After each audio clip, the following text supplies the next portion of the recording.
আসসালামু আলাইকুম বন্ধুরা, শবনম রিশান ব্লগসে স্বাগত। আমি শবনম আবারও চলে এসেছি নতুন একটা ভিডিও নিয়ে। আশা করি সবার ভালো লাগবে।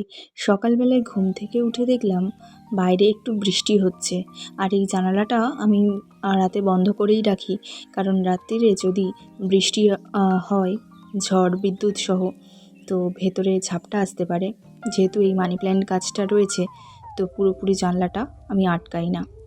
যাই হোক, আমি এখন নিচে চলে যাব। আর নিচে গিয়ে আজকে আমি রুটি করব না, আজকে ঘুগনি করেছি, ঘুগনি করেছি, আর তার সাথে মুড়ি দিয়ে বলেছিলাম যে খেয়ে নিতে। আর রিশানকে খাওয়ানো হয়ে গেছে আমার, রিশানকে খাওয়ানোর কাজ আমার কমপ্লিট হয়ে গেছে। আর আমরাও মোটামুটি সকাল থেকে চাটা সব কিছু চা খেয়ে নিয়েছি। আর এখন আমি এই যে বেলার দিকের খাবারের জোগাড় করছি। তো যাই হোক, তোমাদেরকে একটা মজার ঘটনা বলি। গতকালকে রিশানকে বলা হয়েছিল যে আর একটা জিনিস, এইটা আমি খানিকটা মটর আর আলুর সেদ্ধ তুলে রাখছি, সন্ধেবেলায় চানা করব। যেটা বলছিলাম, তো গতকাল রিশান কাঁদছিল, আর রিশানকে জিজ্ঞাসা করা হয়েছিল যে কে মেরেছে তোমার, কে মেরেছে? উত্তরে বলল যে পাপা মেরেছে। তখন আমি বললাম যে কি দিয়ে মেরেছে? বলছে যে ডিম ভাজা দিয়ে মেরেছে। আবার বললাম যে কোথায় মেরেছে? তখন বলল যে হাতে। পাপা নাকি ডিম ভাজা দিয়ে ওর হাতে মেরেছে। ভাবা যায় বলো? যা মাথায় আসে তাই বলেই দিল আর কি। আবার এখন করে ওকে জিজ্ঞাসা করলে ওকে যদি জিজ্ঞাসা করা হয় যে তুমি কি দিয়ে ভাত খাবে, তখন বলে ডিম ভাজা। ওর মাথার ভেতরে এখন ডিম ভাজাই ঘুরপাক খাচ্ছে।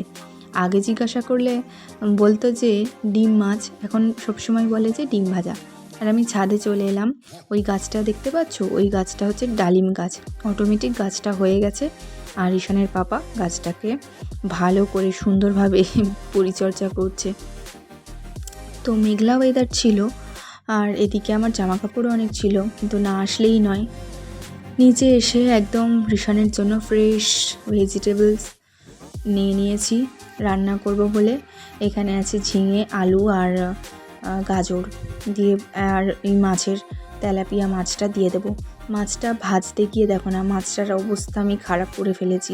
জানি না কেন এই মাছটা ভাজার সময় আমার সাথে বিট্রে করে। যতবার আমি চেষ্টা করি ততবার এরকমই হয়ে যায়। আর এদিকে রিশানের তরকারি হয়েও গেছে। আমি এবারে মাছটা দিয়ে সিটিটা মুড়ে দেব। আর ওদিকে রিশানবাবু খেলা করে যাচ্ছে। আমি ওকে খাবো বলে একটা মৌসাম্বি বাইরে বের করে রেখেছিলাম ফ্রিজ থেকে, বাইরে যাতে একটু রুম টেম্পারেচার হয়, নর্মাল হয়ে যায়। তো সেটাকে নিয়েই বাবু খেলা করছিল। ওর হাত থেকে আমি ভুলিয়ে নিয়েছি, নিয়ে এই রস বের করে দিয়েছি। আজকে মৌসাম্বির রসটা আমি ওকে ছেঁকেই দিয়েছি। তো এই যে বাবু এসে দেখি একটা আপেল খাচ্ছে না, ও আপেল কাঁচা খায় না, কুড়ে কুড়ে ফেলে দেয়। এই যে আবার হাতে দেখলাম একটা কি নিয়েছে, ও আলু ছেলা। তো সেটা নিয়ে একবার করে ওর মধ্যে ফোটাচ্ছে, আর ওই গালে দিয়ে আর ফেলে দিচ্ছে। আর দুপুরের পর থেকে ঘুমিয়ে ঘুম থেকে উঠে একেবারে সন্ধেবেলায় চলে এলাম। কথা বলতেই পারছি না, গাল থেকে পানি জিভে পানি চলে আসছে। চানা খেয়ে নিয়েছি। আর এই রিশানের হাতে আমি একটা বেড কভার দিয়েছিলাম উপরে নিয়ে যাওয়ার জন্য। রিশান আমাকে চা খাওয়াচ্ছে দেখো। তো যাই হোক, ভিডিওটা আমি এখানেই এন্ড করলাম। তোমাদের যদি কোথাও একটু ভালো লেগে থাকে তাহলে অবশ্যই লাইক, কমেন্ট, শেয়ার করে সাবস্ক্রাইব করে পাশে থেকো। টাটা। আর রিশানের বানানো চা কেমন টেস্টি হয়েছে সেটা দেখতে থাকো।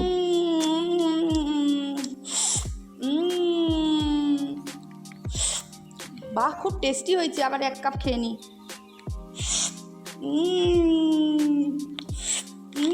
বাহ বাহ বাহ, যা কাপ ভেঙে গেল।